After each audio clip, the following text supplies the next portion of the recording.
this is a pound of elk. Hey, I'm Nemo. How to get the world to go vegan. For anyone who doesn't know me, I've been eating a plant-based diet for about the past 3 years. Why am I eating meat right now? And how does that relate to getting the world to go vegan? Well, if there's one thing I've noticed, it's that radicals and know-it-alls rarely convince anyone, much less convert them. Take senior Annette Larkin from Florida, for example. I'll leave a link down below. This is a woman who has gone her whole life eating raw vegan diet and has never made a fuss about it, but because people see her life as an example, they're drawn to having their interest piqued simply by her example. And lots more people have been converted onto the diet from that kind of example than a know-it-all. So I'm eating meat right now for about 2 weeks as an experiment, a personal experiment, to cultivate some empathy. It's been so long since I've eaten meat that I frankly have forgotten what it's even like, why people even enjoy it. Why do people do it?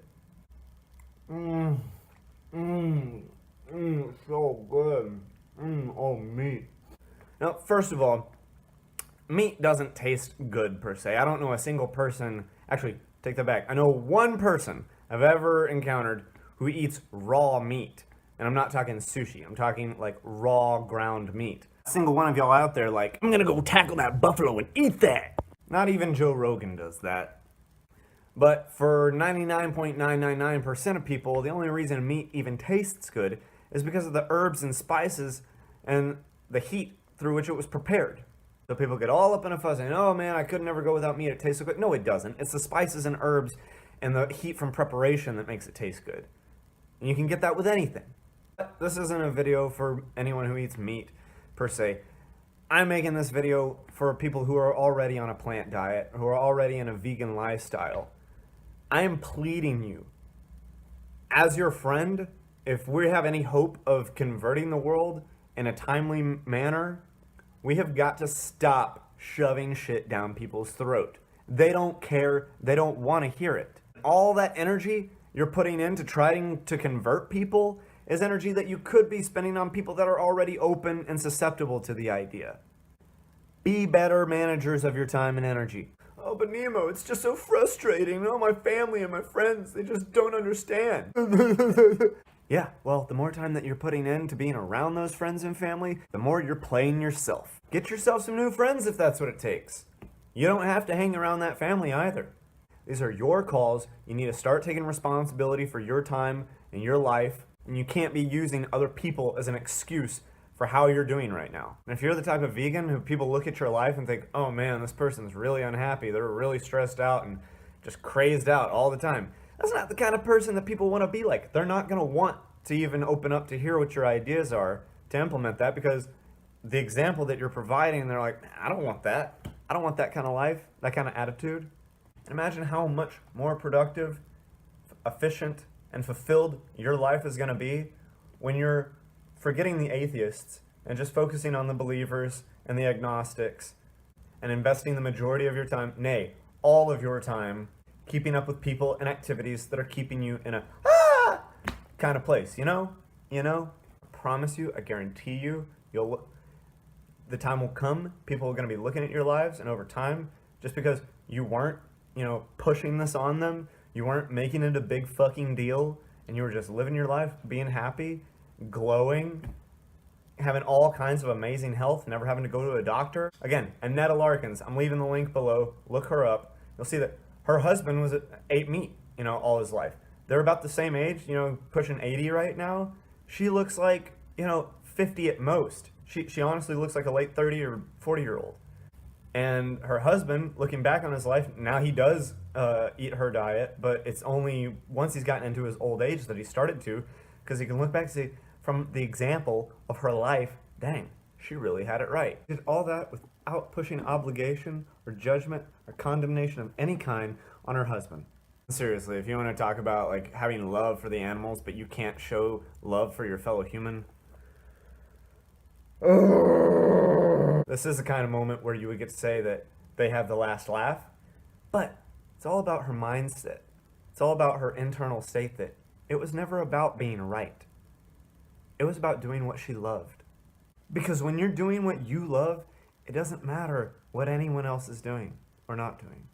So all my friends or plant-based eaters and vegan lifestylists out there, I want you to really reflect on and ask yourself, am I trying to be right? And how much of a difference between trying to be right and really just living according to how you love to be. Now, I know some of you really love to be antagonistic. That's a whole nother thing. You are never gonna win anyone over if that's your personality, so you need to change. If that's you. So I'm gonna finish eating the rest of the meat that I've got from this grocery run, and I honestly haven't noticed much of a difference other than maybe feeling a little more tired when I'm digesting. That's really it, but well, now that I'm considering it, I don't really know how to articulate much past that. I definitely miss eating loads of produce, and I'm really excited to get back to doing that because yeah, I've been eating a lot of meat the past 2 weeks, but I'm glad to have done this. I'm glad to have reconnected with that part of humanity because most people do eat a lot of meat, and yeah, I'm not trying to be an asshole here. I want to connect with people where they're at and know how to talk to them from where they're at, that I can share in those experiences they're having. Because that's what it's about, for me, at least. It's connecting with my community at large. I love you all. I'm going to provide some links down below for further research. There's a really great documentary called Game Changers. It's all about vegan lifestyle and kind of proving with Olympic athletes who eat a vegan diet or live vegan lifestyles, because those are different things. I wear furs and leather, so that's why I typically say I eat a plant-based diet, because I respect that veganism is a full-on lifestyle thing. And I am an advocate for that. I really am pushing for and intending to see the world get on that level. I'm going to include some other links where you can find vegan-friendly fake leather goods that are made out of pineapple leather, and some other sources that I'm going to have to go to my notes to remember. But just check down below. It's going to be a lot of resources for where you can find non-aggressive, non-radical vegan stuff. I hope you enjoy. So thanks for watching, everyone. I'm Nemo. Give it a like if you enjoyed this.